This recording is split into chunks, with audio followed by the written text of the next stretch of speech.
What is up, guys? It's Ryan Adler. Today we're playing as the Oni, who is a killer I barely ever touch. But what I really like about him is he makes you go back to the basics every game. Because you always start powerless. Now, what is this Kate? I think it's the Kate. What's she doing? She's kind of sleeping on the job, which is great for an Oni, because I basically get a free hit here. I'm just going to leave her so she can bleed for me. Let's break this. Another thing I really like about trying new killers is that a lot of them can teach you things that is really transferable to your main killer.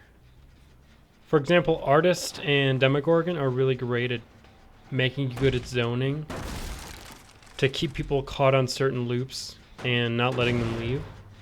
And this is something you should be doing on all killers. It really helps me on Blight as well, because a lot of the time you can chase someone with your rushes to a tile. And she got stuck.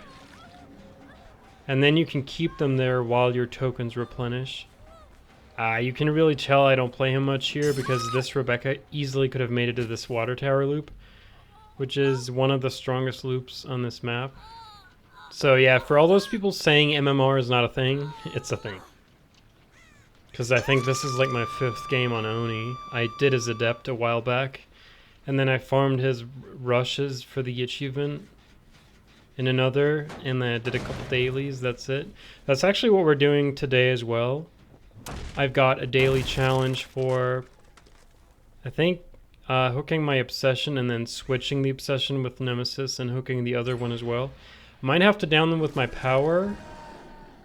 Let's try that now. Maybe the Kate's over there. I doubt it though. I'm actually not sure. I'm going to play it safe and try to down them with my power. And then here obviously we have to go for the healthy person. So the Leon. There you go. I'm going to try to get the Rebecca again as well. I think the 10 seconds will be just about up. Yeah, and now I can go back in the remainder of my power. Then I'll hook him, and then I'll hook her. So what I think Oni is great at teaching you is picking a good first chase, because it's oh so important on him that you get your hits in as early as possible.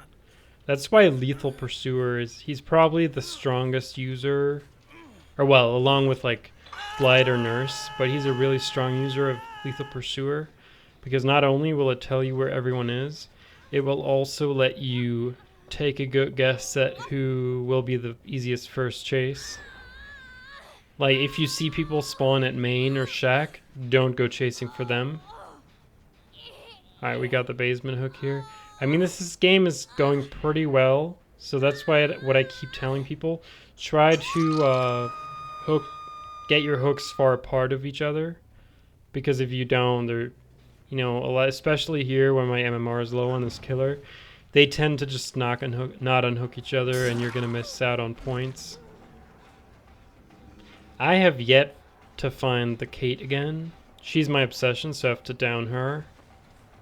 And then I'll just let someone stun me with a pallet on purpose. I think someone might be around. I'm just going to risk it. Yeah. Will he? Damn, he did not even go for the save. I don't know. I don't really understand why.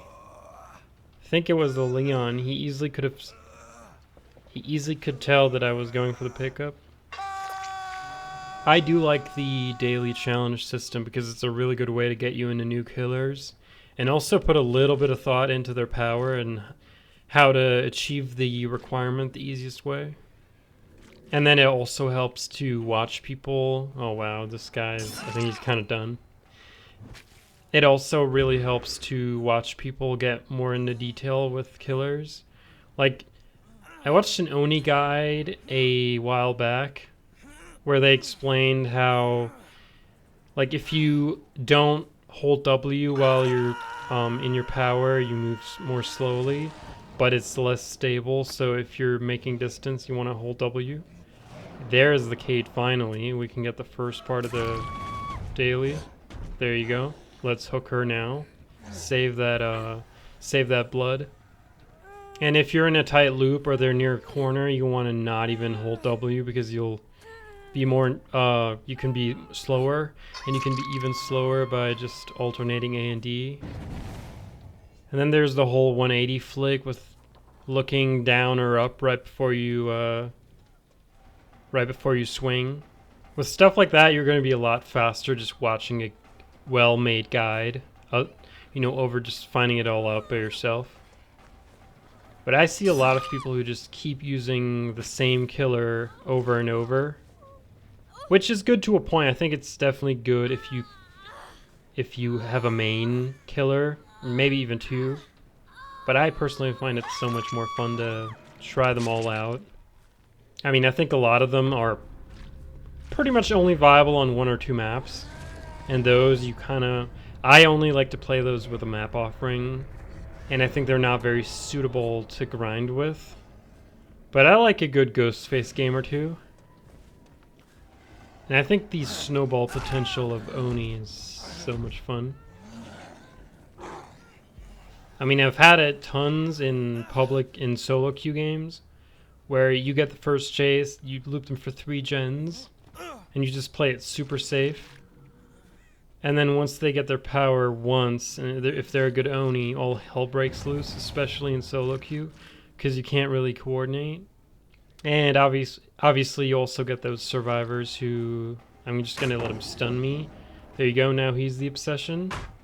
Now we have to down him. I think I can down him anyway, but I'm going to do it in my power. I almost have it ready, just to be safe that I get the challenge done, because I don't want to play another game with Nemesis, because, I mean, it's kind of a trash perk. But yeah, you get those, I mean, you know the type, right? Those survivors who just make huge blunders and then play the victim after. What was that? I don't know. I didn't down him in my power now, but I guess we'll see if the challenge pops. We're good. If not, I'll just hope that they unhook him, and then I'll just down him again in my power. Like, he was trying to do that dumb bar tech on me. Dude, it's so much fun when they try to copy, like, JRM or any of those Survivor content creators. Because 90% of that stuff doesn't really work at all on normal killers. I'm just gonna down him in my power now, just to be safe, because I have a feeling they might not unhook him. Like, this Kate has been hiding all game. So, there you go. Now I down him in my power. And there's the challenge. Alright, let's go. So now we have to find the Kate. I mean, classic. Remember, she was the one who gave us the free hit in the beginning. And now she's not unhooking anyone. Everyone's dead except her. So talk about dooming your teammates. Classic solo queue moment. Although this might not even be solo queue, because we know that the 2 sailors are definitely together. So who knows, maybe it's 2 duos or 1 duo and 2 solos. Damn, I guess she finally gathered her moxie. Dude, on this map, hook placement can be really brutal. Like, when you hook them back there, they just can't get out of there. Especially if some of the crazy pallets are gone. Alright, well, I kind of want her, obviously, because she's not injured. But I didn't see her yet. There she is. Alright, nice. GG's. Wait, Leon's back up?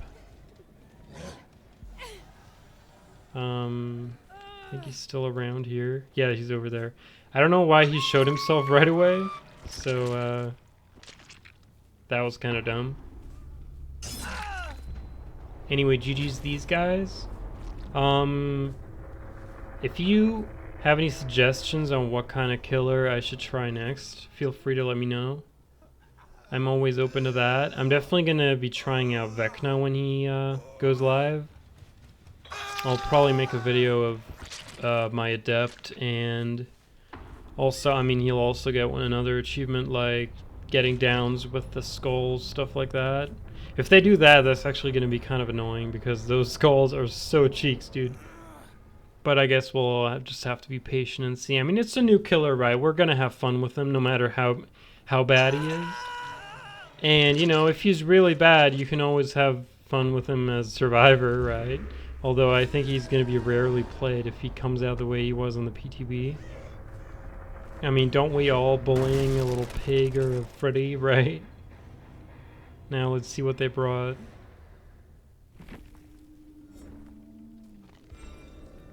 Alright, Rebecca thought she was going to bully with background player and flashlight. And flashbang for good measure. Anyway, GG's.